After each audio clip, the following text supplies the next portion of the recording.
नमस्कार, फाइटर समाचार में आपका स्वागत है। पेश है आज 28 अगस्त सुबह 6 बजे राजस्थान की खास खबरें। रक्षाबंधन का पर्व आज पारंपरिक संस्कृति और उल्लास के साथ मनाया जा रहा है, जिसके चलते आज राज्य भर के सभी सरकारी व निजी स्कूलों, शिक्षण संस्थानों तथा सरकारी कार्यालयों में अवकाश है। यह पावन पर्व भाई बहन के स्नेह और अटूट रिश्ते का प्रतीक है, जिसे लेकर प्रदेश भर में विशेष तैयारियां की गई हैं। इस दिन बहनें अपने भाइयों की कलाई पर रक्षा सूत्र बांधकर उनकी लंबी उम्र और सुख समृद्धि की कामना करती हैं। वही बाजारों में भी राखियों और मिठाइयों की दुकानों पर भारी चहल पहल देखने को मिल रही है। सार्वजनिक अवकाश होने के कारण लोग अपने परिवारों के साथ इस त्योहार को हर्षोल्लास के साथ मना रहे हैं। और वही राज्य सरकार ने इस बार बहनों को 2 दिनों तक राजस्थान रोडवेज में फ्री सफर का तोहफा दिया है। प्रदेश में 309 निकायों के चुनावों को लेकर बीजेपी में टिकट बंटवारे पर मंथन तेज हो गया है। जयपुर संभाग चुनाव संचालन समिति के प्रभारी प्रभुलाल सैनी ने बताया कि 29 अगस्त तक 90% सीटों पर उम्मीदवारों की घोषणा कर दी जाएगी। जहां भी किसी तरह का छोटा मोटा विवाद या असमंजस की स्थिति रहेगी, वहां हर हाल में 30 अगस्त तक या उससे पहले टिकटों का अंतिम ऐलान कर दिया जाएगा। उन्होंने स्पष्ट किया कि पार्टी पूरी तरह से पारदर्शी तरीके से काम कर रही है और किसी भी प्रकार के बाहरी दबाव में टिकटों का वितरण नहीं किया जाएगा। संभाग में अब तक 5000 से ज्यादा आवेदन मिल चुके हैं, जिनमें 50% से अधिक युवा और उच्च शिक्षित महिलाएं शामिल हैं। जीत की संभावना और सामाजिक समीकरणों को प्राथमिकता दी जा रही है, ताकि नगर निगम सहित पूरे संभाग में पार्टी शानदार प्रदर्शन कर सके।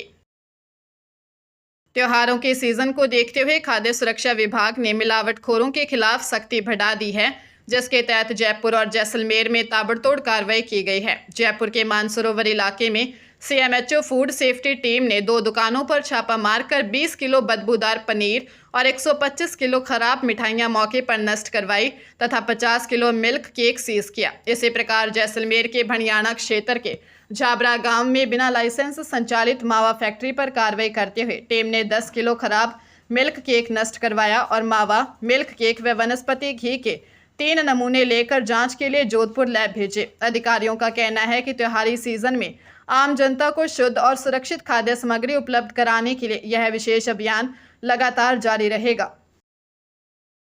राजस्थान हाईकोर्ट जयपुर बेंच ने पिता की मौत के 21 साल बाद बेटे उमेश सिंह को अनुकंपा नियुक्ति देने का ऐतिहासिक आदेश दिया है। एक्टिंग सीजेएसपी शर्मा और जस्टिस चंद्रशेखर शर्मा की खंडपीठ ने central electronics engineering research institute Pilani को तुरंत नौकरी देने को कहा है। अदालत ने स्पष्ट किया कि तकनीकी कारणों या देरी को अनुकंपा नियुक्ति से इनकार करने का आधार नहीं बनाया जा सकता, विशेष तौर पर जब परिवार अत्यधिक गरीबी से जूझ रहा हो। याचिकाकर्ता के पिता तकनीशियन थे, जिनका मार्च 2005 में निधन हो गया था। उस समय उमेश 2.5 साल के थे। बालिग होने पर उन्होंने आवेदन किया, जिसे संस्थान ने देरी का हवाला देकर खारिज कर दिया था। कोर्ट ने संस्थान की दलीलों को खारिज करते हुए कहा कि ऐसे मामलों में मानवीय दृष्टिकोण अपनाना बेहद जरूरी है।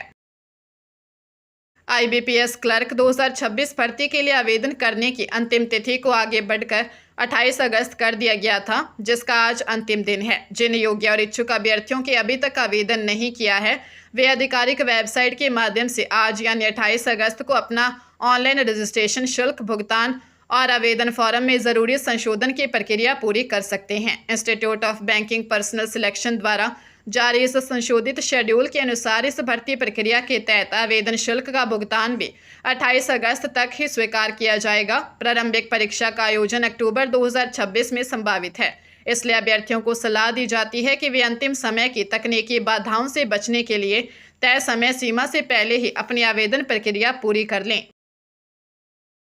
पंजाबी गायक रविंदर ग्रेवाल के साथ 92 लाख रुपए की लग्जरी लैंड क्रूजर कार की खरीद फरोख्त में धोखाधड़ी का मामला सामने आया।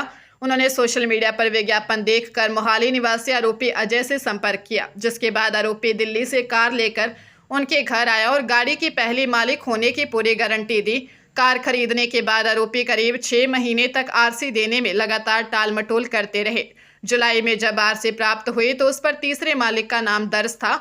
शक होने पर उन्होंने आरटीओ कार्यालय में जाकर असल रिकॉर्ड की जांच करवाई तो पता चला कि सिस्टम में वह गाड़ी चौथे मालिक के नाम पर दर्ज है। ठगी का एहसास होने पर गायक ने तुरंत शिकायत दी, जिसके आधार पर पुलिस ने मोहाली और दिल्ली के 5 कार डीलरों के खिलाफ केस दर्ज कर आगे की कार्रवाई शुरू कर दी है। राजस्थान में अगले साल फरवरी से शुरू होने वाली जनगणना के दूसरे फेज के लिए राज्य सरकार ने नोटिफिकेशन जारी कर दिया है। इस बार की जनगणना में कुल 40 सवाल पूछे जाएंगे, जो 2011 की तुलना में 11 ज़्यादा हैं। पहली बार इसमें कोविड वैक्सीन की जानकारी, बैंक खाता नंबर, आधार, वोटर आईडी और पासपोर्ट जैसे महत्वपूर्ण विवरण शामिल किए गए हैं। इसके अलावा लोगों को उनकी जाति भी पूछी जाएगी, जिसको लेकर विपक्ष ने सवाल उठाए हैं। जनगणना कानून के तहत सही जानकारी देना अनिवार्य है और इसमें बाधा डालने या गलत जवाब देने पर 3 साल तक की जेल और जुर्माने का प्रावधान है। यह प्रक्रिया लोगों की गिनती और व्यापक डेटा संग्रह के उद्देश्य से की जा रही है।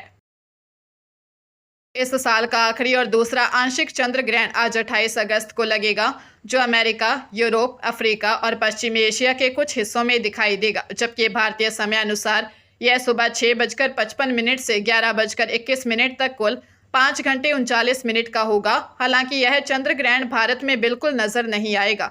इसके चलते देश में इसके सूतक काल के नियम और धार्मिक पाबंदियां मान्य नहीं होंगी। संयोग से इसी दिन आज पूरे देश में रक्षाबंधन का पर्व भी हर्षोल्लास के साथ मनाया जा रहा है। इसलिए भारत में मंदिरों के कपाट बंद करने या पूजा पाठ जैसी सामान्य गतिविधियों को रोकने की कोई आवश्यकता नहीं है। ज्योतिषीय और धार्मिक मान्यताओं के अनुसार ग्रहण की दृश्यता वाले क्षेत्रों में ही सूतक और उससे जुड़े नियम प्रभावी होते हैं, जिससे भारतीयों को पर्व मनाने में किसी प्रकार की बाधा नहीं होगी। जयपुर के करधनी थाना पुलिस ने ग्राइंडर ऐप के जरिए लोगों को सुनसान जगह पर बुलाकर मारपीट, ब्लैकमेलिंग और लूटपाट करने वाले गिरोह का पर्दाफाश करते हुए 2 आरोपियों को गिरफ्तार किया है। डीसीपी वेस्ट प्रशांत किरण के अनुसार पुलिस ने इस मामले में कार्रवाई करते हुए 21 वर्षीय अनिल रुलानिया और 23 वर्षीय मदन नेहरा को दबोचा है तथा वारदात में इस्तेमाल की गई स्विफ्ट कार भी जब्त कर ली है। आरोपी ऐप के माध्यम से पीड़ितों को सुनसान स्थानों पर बुलाकर मारपीट, ब्लैकमेलिंग और लूटपाट कर उन्हें अपना शिकार बनाते थे। पुलिस की विशेष टीम अब इस गिरोह से जुड़े अन्य साथियों और उनके द्वारा पूर्व में की गई ऐसी अन्य वारदातों के बारे में गहनता से पूछताछ और जांच कर रही है। रेवाड़ी और अंबाला की अदालतों ने नशा तस्करी के मामलों में कड़े फैसले सुनाते हुए दोषियों को सजा दी है। रेवाड़ी में अतिरिक्त जिला एवं सत्र न्यायाधीश अंकिता शर्मा की अदालत ने अप्रैल 2020 के एक मामले में 12 किलो 320 ग्राम गांजा रखने के दोषी अजीत सिंह और कमलजीत को 5-5 साल की कैद और 50-50 हजार रुपये जुर्माने की सजा सुनाई है, जिसे न्याय देने पर 1 साल अतिरिक्त कैद भुगतनी होगी। ग्रामीणों की मदद से पकड़े गए इन आरोपियों से पुलिस ने पूछताछ कर एनडीपीएस एक्ट के तहत कार्रवाई की थी।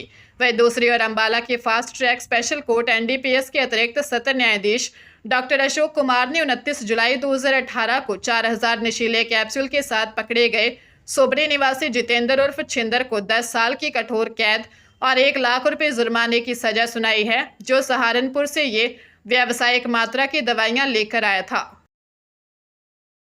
जयपुर के बजाज नगर पुलिस की कार्रवाई के बाद कोटपुतली बहरोड में हरियाणा के रास्ते लाई गई 67,500 रुपये के नकली नोटों की खेप पकड़ी गई है। पुलिस इस मामले में गिरफ्तार किए गए 4 आरोपियों साहिल चौधरी, अंशुल चौधरी, प्रियांशु चौधरी और आकाश को 5 दिन के रिमांड पर लेकर पूछताछ कर रही है। जांच में खुलासा हुआ है कि मुख्य आरोपी अमन राणा नकली नोट सप्लाई करने के बाद कोलकाता भाग गया था और वहीं से इनके संपर्क में था, जिसके लिए पुलिस अब कोलकाता जाएगी। मुख्य भूमिका निभा रहा साहिल जयपुर से कोलकाता फ्लाइट से आता जाता था। शुरुआती जांच के मुताबिक बांग्लादेश के रास्ते बालूघाट, मालदा और कालियाचक से नाव के जरिए ये उच्च गुणवत्ता वाले जाली नोट भारत लाए जाते थे, जहां 1,80,000 रुपए के बदले 5 लाख के नकली नोट मिलते थे।